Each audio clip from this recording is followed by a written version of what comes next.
Hi, I'm Keegan. And I'm Darren. And welcome to Car Combine. We currently have a website under development. We'll have more news regarding that in the future, but in the meantime, let's check out this 2021 Polestar 1. Polestar is Volvo's electric division. They released this car, their first model, back in 2016. This is a hybrid vehicle that is also turbocharged and supercharged. It pushes over 600 horsepower and over 700 pound-feet of torque. So this car is actually a coupe body style, but it does have the 2 seats in the back. It's a very long car, but it follows Volvo's shape that they've kind of been going for. It's actually very simple but futuristic at the same time. We actually really like the design of this car and we think it looks great on the road. It attracts a lot of eyes. Although this is a hybrid car, there is not much storage space. There is no frunk, and the storage in the back is quite small. But the cool feature they did add is in the back here, you can see all the wires and connection ports. So rather than like most rear engine cars, they actually put the engine in the back. They let all this exposed so you can see what's going on back here.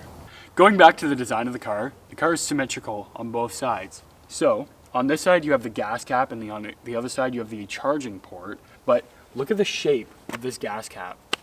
This car stock also has 21-inch rims, and it also has yellow trim throughout the car, which you'll see on the interior as well. The car also has huge carbon ceramic brakes. The Polestar 1 starts at about $200,000 Canadian. It'll be limited to 1,500 units, building 500 units per year. Overall, this car is a pretty aggressive design. There's carbon fiber on the outside and inside everywhere. The new front grille looks amazing, and look at these headlights too. The door handles resemble that of a Huracan or an Aston Martin, with the flush design. This car also has an active rear spoiler, which you can manually put up and down inside the car. So, taking a look into the interior of the Polestar resembles that of a Volvo, with the luxurious yet simplistic details. So around the interior and exterior, you'll see there's a lot of carbon pieces, but fun fact, the entire body of this car is actually made out of carbon fiber, which shaves it 500 pounds. You can also see the continuation of the yellow accents in the interior, like the seatbelts. It also, right here on the seatbelt, says 1959, because that's when Volvo was founded. So now look how easy it is to get to the back seat.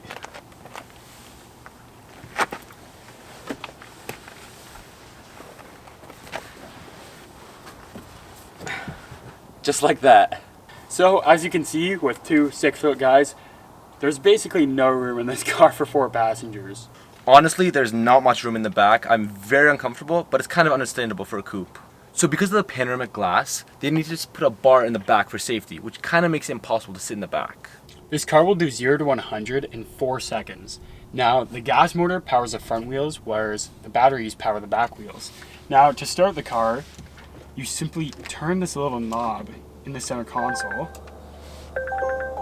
Now, the drive modes are all-wheel drive. Then there's Pure, which is full electric. Now, fun fact, when this car is on full electric, it actually has the longest range of any hybrid vehicle in the world. Then there's Hybrid, everyday use, that's your most economical mode. There's Individual, which is personal driving preferences, and there's Power, which is your sporty driving mode. Volvo and Polestar have one of the best sound systems in all of the automotive industry, using Bowers and Wilkins, which can be found in McLarens and BMWs. Now, going over a few more interior features, this car has a full panoramic sunroof. It projects the Polestar logo up above it. These seats are super comfortable and they hold you in when you're going fast around corners. It's got a crystal shifter knob and it's got carbon everywhere. Now, this car has a super long front and it's got a massive hood. So let's check out underneath. Now, as we talked about earlier, this car uses a 2-liter 4-cylinder turbocharged and supercharged engine. It's pretty one of a kind to hear that a car is hybrid and uses a turbocharger and supercharger. It's also got a carbon air intake up here. Take a listen to how this car sounds.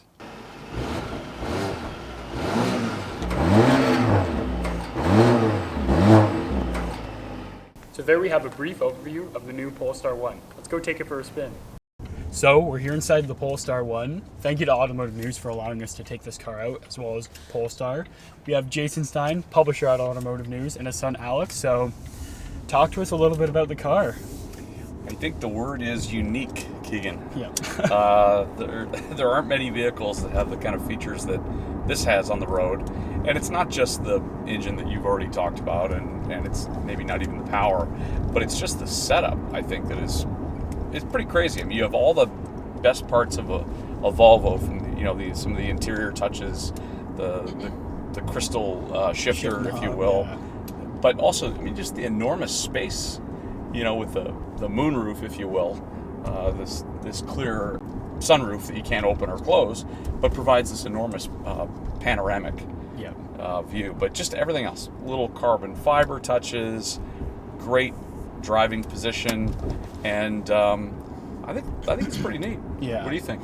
I mean, okay, so I'm pretty crammed in here, but because there's You all are the glass crammed and everything, it kind of feels open, like in a way, in a weird way. It doesn't feel as cramped as it should be because there's all the glass, and yeah, it's pretty cool. But the part I find really weird is that it's hybrid, turboed, and supercharged. Yep. I don't even know how that works, to be honest, but it's pretty cool. Like, you have a lot of propulsion working together at the same time to really create a unique driving experience. And you mentioned it already. There's going to be a limited run of these. Getting one is going to be extremely rare. I think anybody who buys one, it's going to be a bit of an investment, almost like the DeLorean type thing, if you will. Exactly. Right. Although there's so many more models coming from Polestar, and they're going to make a real effort to try to get into the electric space in a fun way. I think they do it with this vehicle. It is definitely powerful. It's got good acceleration off the line. Great handling. A little cramped, especially when you got, a couple of near 6-footers here. But it's when we hit drive mode, when we go into power and sporty driving, you hear the engine start up, and you just know that you're kind of ready to go. And long range on the battery, even before you start getting into that gas engine. Let's just see what we can do here. Moves. Wow, It definitely moves. Like I said, the handling is extremely sharp. It's very stable. Wow. Around the corners, hugs the road. Yeah, and I feel like one thing with the acceleration and like speed too, it'll keep going and going because it's got the turbocharger and the supercharger and the hybrid like electric motors all working together. Sure. I think it creates like a really cool experience when driving it, for sure. Like it keeps pulling steady. It does. It doesn't slow down. It's like a freight train almost. Big brakes. Yeah. Huge. Just a lot of fun to experience, and I mean, we've been talking about hybrids for years. Obviously, the Nissan Leaf was one of the first ones, but it didn't have the range. It certainly didn't have this kind of acceleration. Obviously, a very different type of vehicle. Yeah. But Volvo's done something fun here. I think this is, if you can get your hands on one, it's a vehicle to remember for sure. Yeah, it was definitely a great marketing ploy to kind of get the Polestar brand started and everything, because I know when this car was first, when this car was first released, there was like a lot of hype around it. Like I know all my friends were talking about it, like, whoa, like look at this new cool vehicle, and now that you have it, it's still creating a lot of hype around the road. Well, everybody looks at you. It's quite the cool car. That splashy cover, on the front of Need for Speed. Yeah. I think probably didn't hurt it either. Yeah, for sure. So, oh my god. Again, like any electric vehicle, it's got that torque pull. Yeah, exactly, and especially with the turbocharger and the supercharger, like this car really does keep pulling. Yep. Wow. So yeah, the batteries are over the back wheels. The gas-powered engine powers the front wheels, so it's pretty cool. This whole setup is like, it's a very unique and different experience for sure. Yeah. Yeah, that's definitely the best way to describe it. Thanks for watching our review on the 2021 Polestar 1. If you want to check out more of our videos, go check out our channel, like, comment, subscribe, and let us know what you want to see next. Thanks for watching.